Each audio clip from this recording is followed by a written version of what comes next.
Good morning. This is Bablu Kumar, +2 Maths faculty of Saraswati Vidya Mandir, Barwasena, Bettiya. Today I am going to discuss about the important chapter and interesting chapter whose name is inverse trigonometric function या inverse circular function. इसको देखते हैं, समझते हैं ये क्या होता है. ठीक है, ये ऐसा चैप्टर है जो बोर्ड एग्जाम में निश्चित रूप से इससे क्वेश्चन पूछते ही हैं. ठीक है, तो चलिए मैं शुरू करने जा रहा हूं inverse trigonometric function. Inverse trigonometric function या सर्कुलर फंक्शन. ठीक है, इसको इन शॉर्ट में वी राइट ITF. शॉर्टकट में इनवर्स ट्रिग्नोमेट्रिक फंक्शन को हम लोग लिखते हैं ITF या ICF. इसे शॉर्टकट में लिखते हैं. ठीक है, इसको समझने के लिए सबसे बेसिक जो कॉन्सेप्ट होगा उसको समझ लेते हैं, तब इसके बाद इसको हम लोग समझेंगे. तो सबसे पहले हम लोग समझते हैं inverse function. What is inverse function. ठीक है, इसको समझ लेते हैं, उसके बाद ये आसान हो जाएगा. ठीक है, इनवर्स फंक्शन किसको कहते हैं. नहीं, मान लिया let a function from A to B. कोई फंक्शन डिफाइंड ए से बी में, बी ए बाइजेक्टिव फंक्शन. ठीक है, एफ कैसा फंक्शन है, बाइजेक्टिव फंक्शन है. बाइजेक्टिव का मतलब होता है 1 1 और unto function. It is clear. मान लिया एफ कोई फंक्शन है, कहाँ से कहाँ डिफाइंड है, ए से बी में डिफाइंड है, और एफ जो है बाइजेक्टिव फंक्शन है.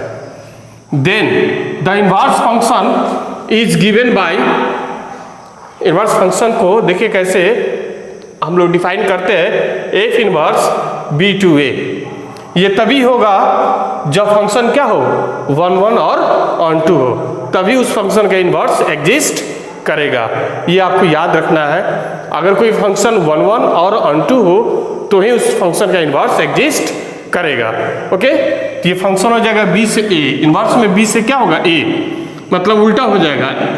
एफ जो डिफाइंड है ए से बी में, तो इनवर्स क्या होगा, बी से ए में. ये तभी होगा जब फंक्शन क्या हो, 1 1 और ऑन टू. ठीक है, यहाँ पे लिखा है that is F is invertible function. Inverse function का दूसरा नाम इन्वर्टेबल फंक्शन भी कह सकते हैं. ठीक है, F is invertible function if and only if. ये जो सिंबल है ना, इसको पढ़ेंगे if and only if 1 1 and onto. मतलब एफ जो इन्वर्टेबल फंक्शन है, इसका मतलब है कि वो फंक्शन क्या है, 1 1 एंड ऑन टू फंक्शन है. अगर कोई फंक्शन 1 1 ऑन टू है, इसका मतलब क्या है, एफ जो है इन्वर्टेबल फंक्शन है. ये आपको याद रखना पड़ेगा. फॉर एग्जाम्पल के थ्रू देखिए कैसे, खूब ध्यान से देखेंगे. Suppose A and B two non empty set है. ठीक है, और एफ से क्या है, ये डिफाइंड हो रहा है फंक्शन ए से. इसमें एलिमेंट है A B C D, alpha beta gamma delta, इसमें एलिमेंट्स है. ठीक है, जो ये जो फंक्शन है ए से बी में डिफाइंड हो रहा है. ठीक है ना, तो ये क्या होगा, function from A to B है. क्लियर. और सिंबॉलिकली हम लोग क्या लिखते हैं, y बराबर fx लिखते हैं. जब फंक्शन ए से बी में डिफाइंड हो तो y बराबर fx. मतलब अगर कोई x क्वांटिटी है और x कोई क्वांटिटी सेट ए में f से एसोसिएट हो रहा है, तो इसमें एलिमेंट क्या मिलेगा, fx मिलेगा. क्लियर है. x जो है फंक्शन से एसोसिएट हो जाएगा fx. इसी fx को हम लोग क्या कहते हैं, y मानते हैं. क्लियर है. तो देखिए सपोज सेट ए का एलिमेंट जो है, ये गामा से गामा दिया, फंक्शन में ए रखने से क्या मिला, गामा.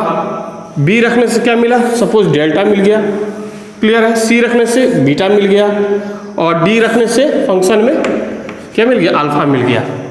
ठीक है, यानी कि यहाँ ध्यान से देखेंगे, फंक्शन में ए रखने से क्या मिला, ए रखने से क्या मिला, गामा. ठीक है, बी रखने से क्या मिला, देखिए तो फंक्शन में बी रखिए तो क्या मिला, बी के डेल्टा. सी रखने से,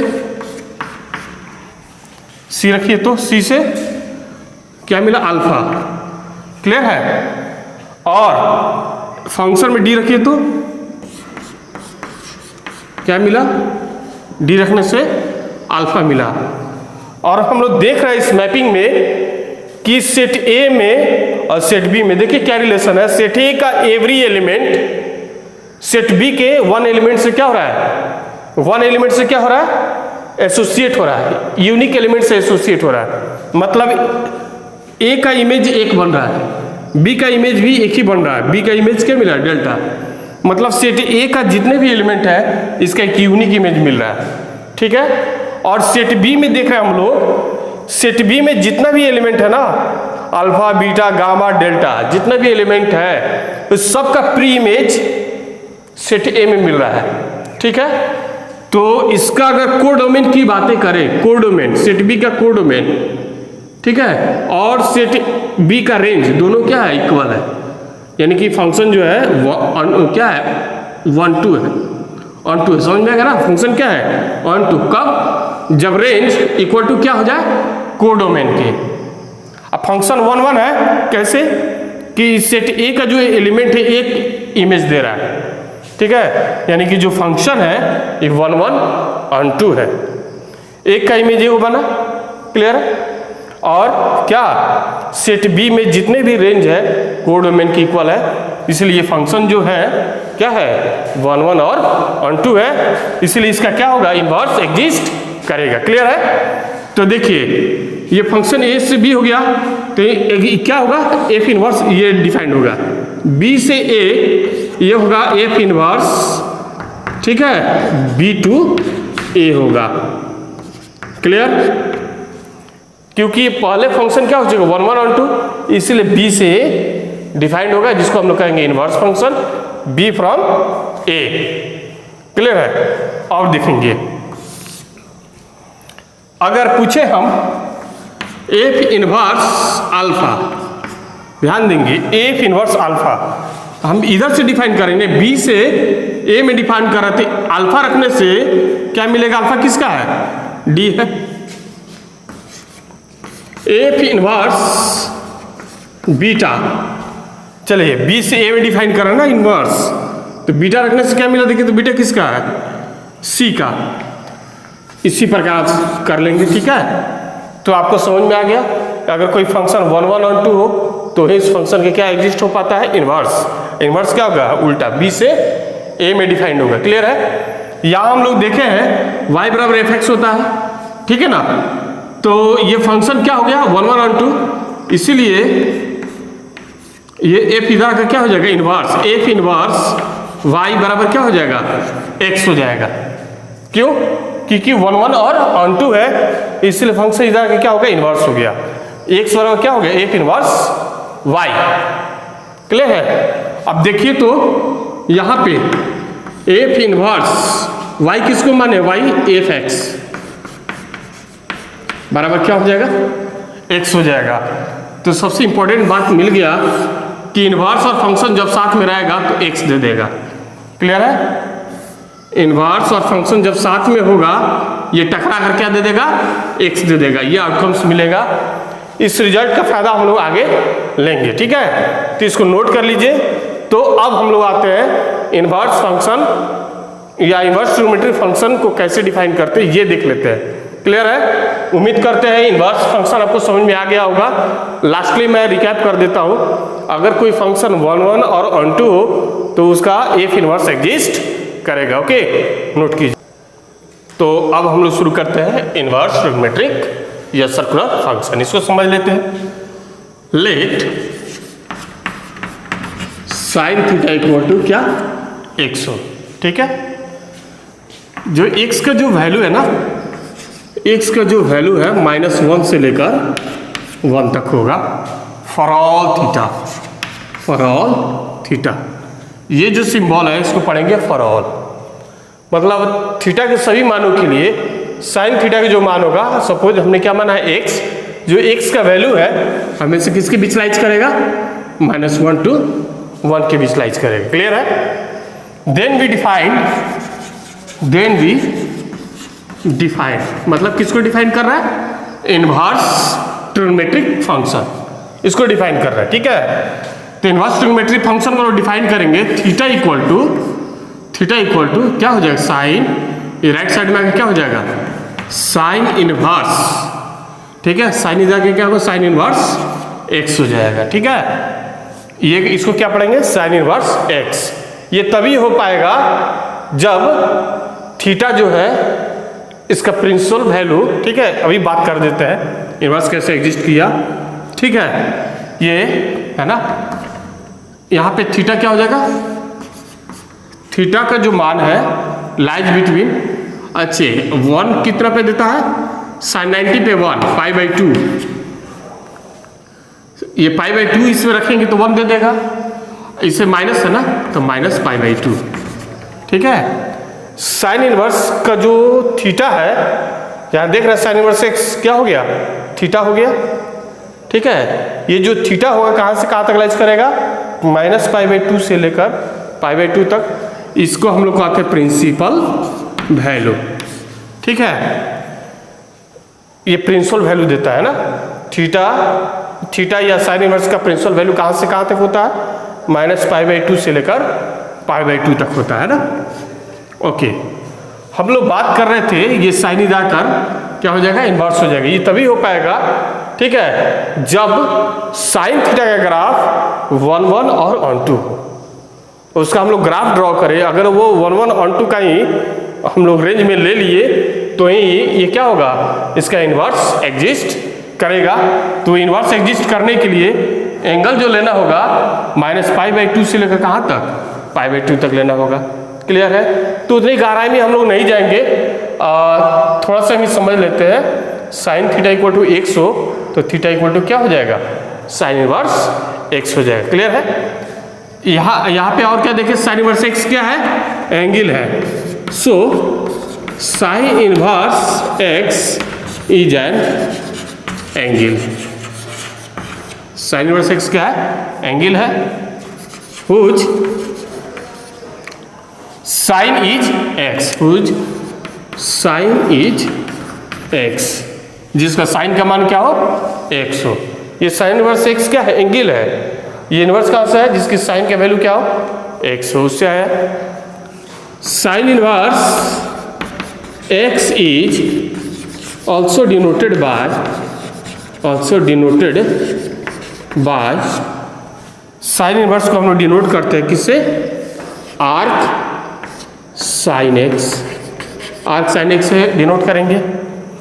cos inverse x is also denoted by arc cos x, clear है। सिमिलरली tan इनवर्स एक्स को डिनोट करेंगे आर्क tan एक्स से। इसी प्रकार और जितने इनवर्स ट्रिग्नोमेट्रिक फंक्शन बचे हैं उसको भी से डिनोट कर सकते हैं, ठीक है।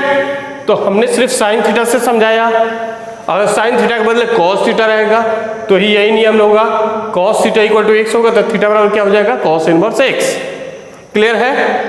तो उम्मीद करते समझ में आ गया होगा, थोड़ा और जानते इसमें क्या है बातें, है ना।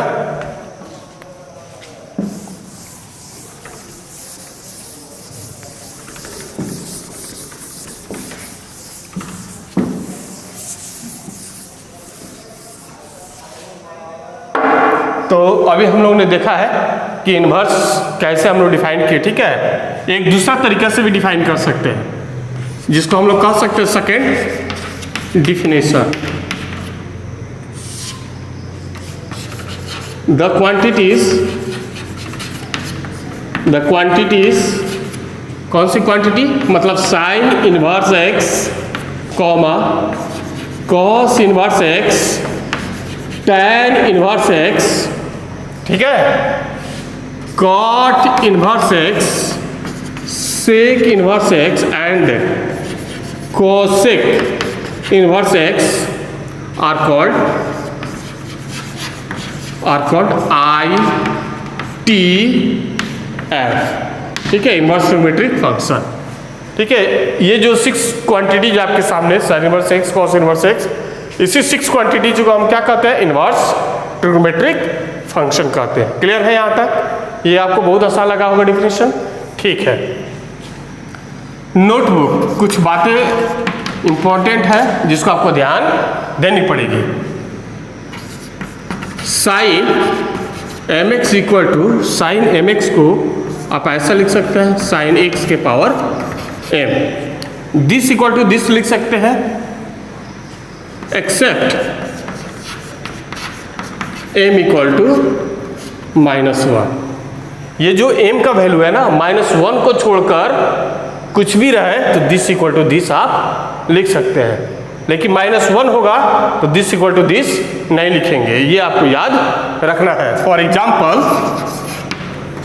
जैसे साइन स्क्वायर एक्स है, ठीक है, m का वैल्यू 2 हो गया ना, तो इसको आप ऐसा लिख सकते हैं साइन एक्स का होल स्क्वायर। अगर क्यूब रहेगा तो क्यूब बना देंगे, 4 रहेगा तो 4 बना देंगे, -2 रहेगा तो -2 कर देंगे, -5 रहेगा तो -5 लिख देंगे। क्लियर है? ये सिर्फ एक ट्रिग्नोमेट्रिक फंक्शन हमने साइन लिया, बाकी जो ट्रिग्नोमेट्रिक फंक्शन है उस सब के लिए this equal to this apply होगा। क्लियर है? यहाँ देखिए और बट अगर साइन इनवर्स एक्स हो, अगर आप इसी स्टाइल में आप लिखेंगे साइन एक्स के पावर -1 तो ये आपका लिखना क्या है, गलत है। इस पर आपको ध्यान देना है। और भी छोटी छोटी बातें हैं जिसको आपको ध्यान देना है, अक्सर बच्चे इसमें गलतियां कर देते हैं। tan इनवर्स एक्स को बच्चे जल्दी में ऐसा लिख देते हैं sign inverse x by cos inverse x, मतलब सिंपल ट्रिग्नोमेट्रिक फार्मूला अप्लाई कर देते हैं। ऐसा लिखेंगे तो ये क्या आपका गलत है, ऐसा आपको अप्लाई नहीं करना है। साथ ही साथ ऐसा कभी फार्मूला साइन इनवर्स एक्स बराबर क्या होता है तो बच्चे जल्दबाजी में ऐसा लिख देते हैं कॉसेक इनवर्स एक्स, तो ऐसा भी नहीं लिखना है। हाँ, फार्मूला क्या होता है ये आगे हम लोग डिस्कस करेंगे, लेकिन सिंपल ट्रिग्नोमेट्रिक फार्मूला की तरह इसको ट्रीट नहीं करेंगे। ये स्पेशल चैप्टर है जिसका नाम क्या है, इनवर्स ट्रिग्नोमेट्रिक फंक्शन। ठीक है, अब इसके बाद हम लोग देखेंगे principal value of inverse trigonometric function. ठीक है,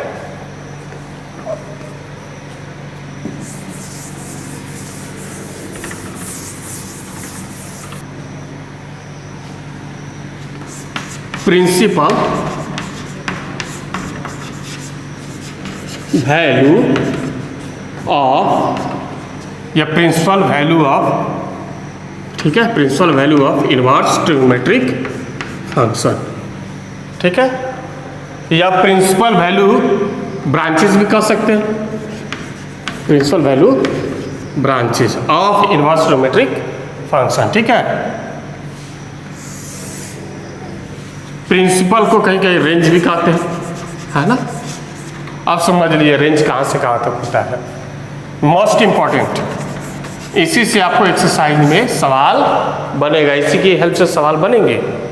कौन सा एक्सरसाइज में? ये पूरे एक्सरसाइज में 2.1 से लेकर बाकी जितने भी है। ठीक है, first sign inverse x comma cos inverse x, sign inverse x comma cosec inverse x, tan inverse x, ये तीनों का प्रिंसिपल वैल्यू जो होता है ना, कहाँ से कहाँ तक होता है, -π/2 से लेकर π/2 तक होता है। ठीक है, sign inverse x, cosec inverse x, tan inverse x का प्रिंसिपल वैल्यू कहाँ से कहाँ तक, -π/2 से लेकर π/2 तक होता है। ये आपको याद रखना है। ठीक है, ये क्लॉकवाइज रहता है ना, क्लॉकवाइज तो -π/2, ठीक है, वाई एक्सिस। यहाँ से इधर जब जाएंगे तो π/2, यहाँ से यहाँ एंगल 90 बना ना, π/2। ठीक है, मतलब तीनों का जो आंसर होगा ना -π/2 और π/2 के बीच में ही रहेगा, या कभी जरूरत पड़ गई तो -π/2 भी हो सकता है या π/2 भी हो सकता है। क्लियर है? अब बात करते हैं second, cos inverse x, sec inverse x and cot inverse x. ठीक है, का प्रिंसिपल वैल्यू जो होता है ना, याद रखना 0 से लेकर कहाँ तक होगा, पाई तक होगा, 0 से लेकर पाई तक होगा। ठीक है, बहुत इंपॉर्टेंट है। मतलब ये देखिए ये 0 से लेकर पाई तक, 0 इधर बनेगा 0 डिग्री एक्स एक्सिस पे, यहाँ से यहाँ 180 डिग्री हो गया ना। 0 से लेके पाई तक होता है किसका प्रिंसिपल वैल्यू, इस तीनों का प्रिंसिपल वैल्यू। ठीक है, मतलब इसका आंसर जो होगा 0 भी हो सकता है, पाई भी हो सकता है, ये इसको अंदर भी हो सकता है। क्लियर है, क्लोज इंटरवल है ना, तो इसको नोट कर लीजिए और फिर मिलते हैं नेक्स्ट वीडियो में। Okay, thank you so much.